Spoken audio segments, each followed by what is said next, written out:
¿Qué impulsa a una mente humana a desarrollar lo imposible, romper barreras sociales y transformar para siempre el rumbo de la ciencia? A finales del siglo XIX, en un mundo donde pocas puertas estaban abiertas para las mujeres, una joven polaca decidió no aceptar aquellas limitaciones que le imponían esa época. Con pasión inquebrantable y una curiosidad insaciable, descubrió elementos invisibles al ojo humano.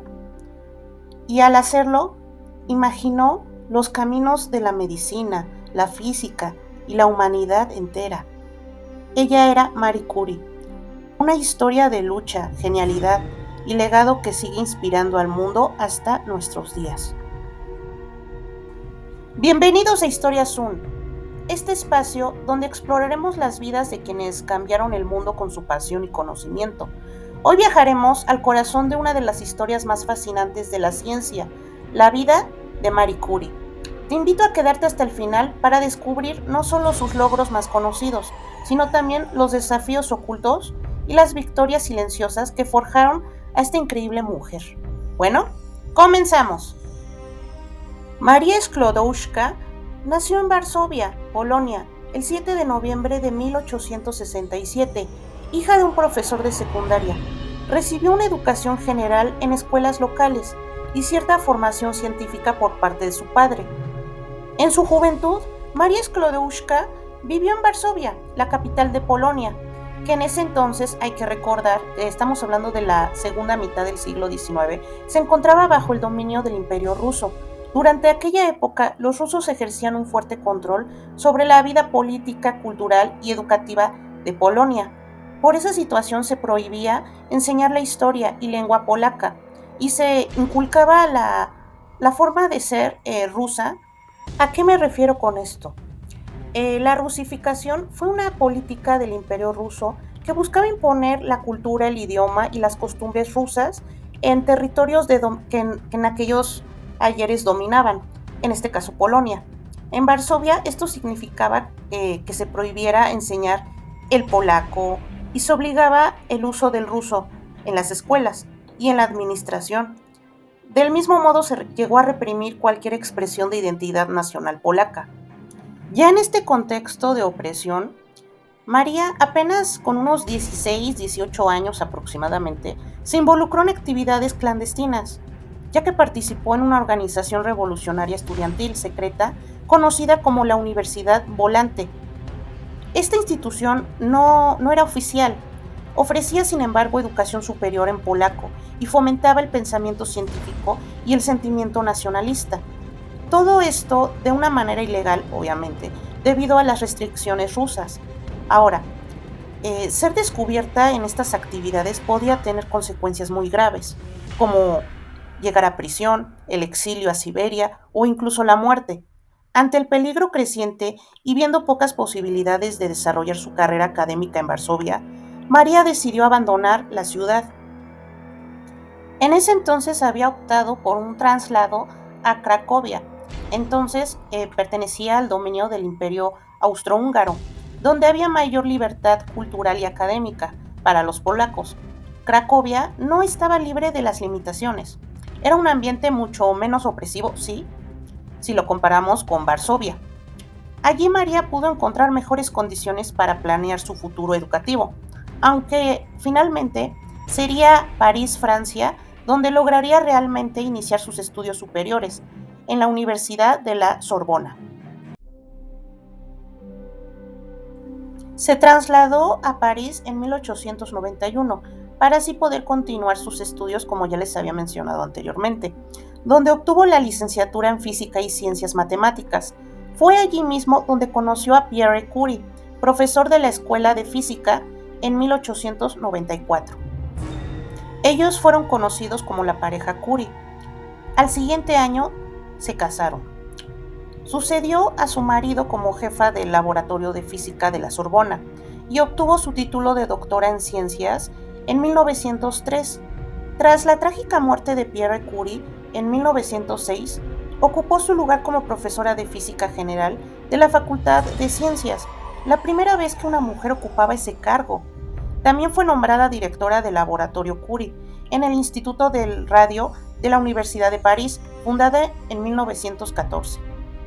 Sus primeras investigaciones junto con su esposo a menudo se realizaron en condiciones difíciles. Los arreglos de laboratorio eran deficientes y ambos tuvieron que dedicarse mucho a la enseñanza para poder así ganarse la vida. ¿Sabían que un experimento inconcluso, hecho por un científico francés, inspiró a la investigación a Marie Curie? Les platico brevemente este detalle. En 1895, un científico alemán, Wilhelm Röntgen, descubrió los rayos X, una radiación que podía penetrar la mayor parte de los materiales sólidos y así poder exponer placas fotográficas. De esta misma manera, cualquier gas, como el aire, se electrificaba cuando recibía esos rayos. Con el tiempo, este descubrimiento condujo al uso de los rayos X para tomar fotografías del interior del cuerpo humano, a fin de poder diagnosticar enfermedades. Bueno, el científico francés es Henri Becquerel.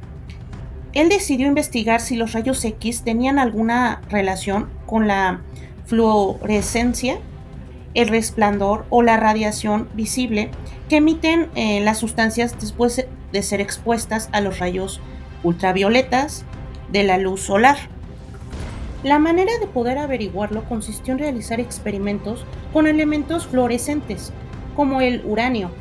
Envolvió una placa fotográfica con papel negro de manera que la luz solar no la revelara. Colocó asimismo un cristal de uranio sobre el papel y lo expuso a la luz del sol. La radiación emitida en el uranio impresionó la película. Después se dio cuenta de que el uranio ni siquiera se necesitaba en la luz solar. La placa se impresionaba en la oscuridad total. Era evidente que el uranio emitido un tipo de radiación propia, con mucha más capacidad de penetración que la de los rayos X. Becquerel no siguió estudiando este tipo de radiación.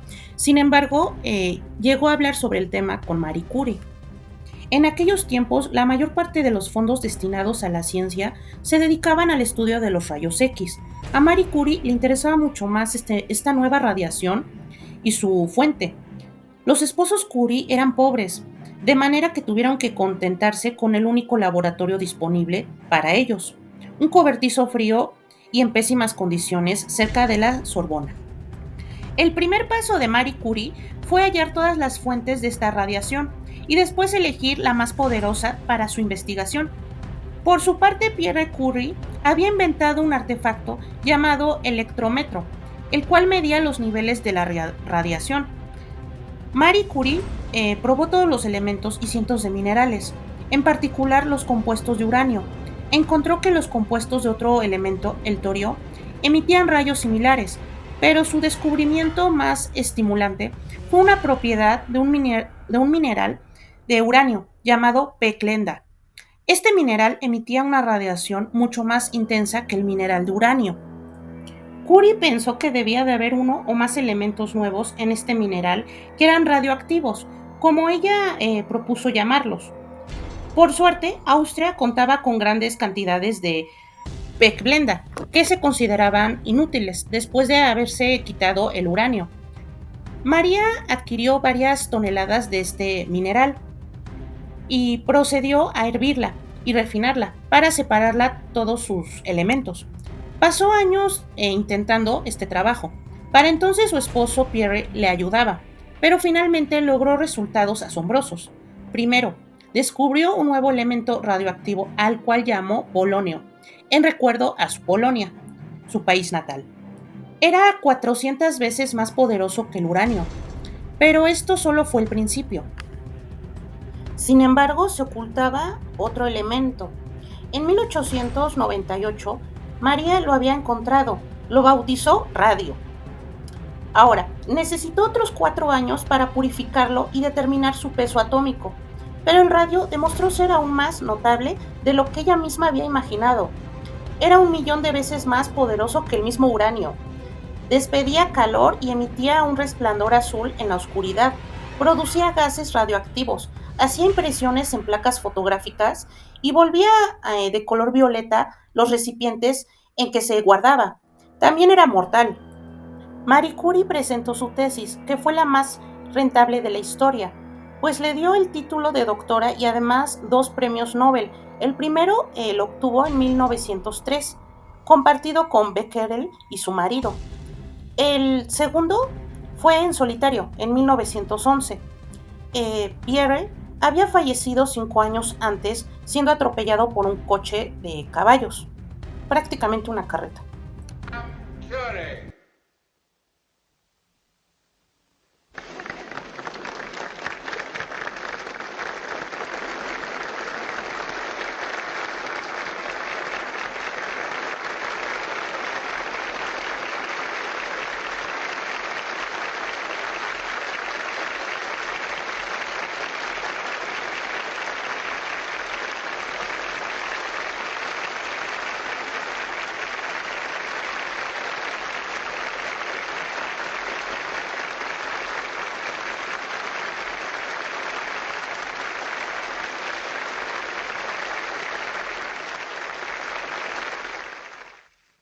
Even now, after 25 years of intensive research, we feel there is a great deal still to be done.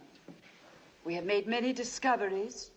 Pierre Curie, in the suggestions we have found in his notes and in thoughts he expressed to me, has helped to guide us to them. But no one of us can do much. Yet each of us, perhaps, can catch. Por otra parte, llevó a cabo una extensa investigación sobre la radioactividad, estudiando las propiedades de los elementos radioactivos y sus aplicaciones en la medicina. Sus investigaciones ayudaron a comprender mejor los efectos de la radiación y su uso en el diagnóstico y tratamiento médico. A lo largo de su vida promovió activamente el uso del radio para aliviar el sufrimiento durante la Primera Guerra Mundial, con la ayuda de su hija, Irene. Se dedicó personalmente a este trabajo correctivo, mantuvo un entusiasmo por la ciencia a lo largo de su vida e hizo mucho para establecer un laboratorio de radioactividad. No fue sino hasta la década de 1920 que los científicos descubrieron los peligros que implicaba trabajar con el radio. Los rayos radioactivos tienen una increíble cantidad de energía que se mueve a gran velocidad, por lo que penetra con facilidad los tejidos humanos. Una vez dentro del cuerpo humano, dañan o destruyen células con gran rapidez. Tomando en cuenta que las sustancias radioactivas afectan el cuerpo de diversas formas, de una manera muy impredecible, dentro de cierta distancia, la tolerancia de las personas a la radiación es variable. Algunas resultan más afectadas que otras, de una manera más lenta o más rápido, varía de cada persona. Durante los últimos 15 años de su vida, Marie Curie dirigió el Instituto del Radio de París. El Instituto de Investigación manejó ciertos usos médicos de la radiación, pero ya para 1920 muchos trabajadores habían muerto de cáncer debido a lo que ya anteriormente les había mencionado. Curie se negó a creer que la radiación fuera la causa del cáncer y nunca investigó los riesgos de esta sobre la salud humana. Murió en 1934 a la edad de 67 años de leucemia, enfermedad que muy probablemente fue el resultado de sus años de exposición con la radiación. Datos curiosos. El presidente Hoover de los Estados Unidos le regaló aproximadamente $50,000 donados por amigos estadounidenses de la ciencia para comprar radio para su uso en los laboratorios de Varsovia.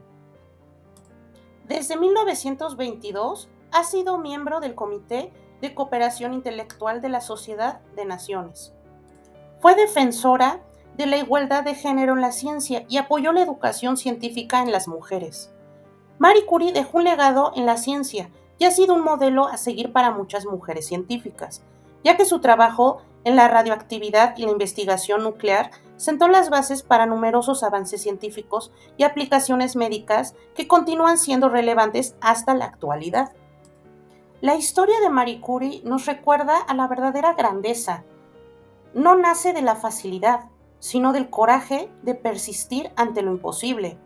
Su legado no solo iluminó al mundo científico, sino que abrió caminos para futuras generaciones. Gracias por acompañarme en este recorrido por su vida. Si te ha inspirado tanto como a mí, no olvides dejar tu comentario. te estaré leyendo. Suscríbete al canal Historia Zoom y comparte este video para seguir difundiendo la historia de quienes como Marie Curie cambiaron el mundo para siempre. Bueno, hasta la próxima.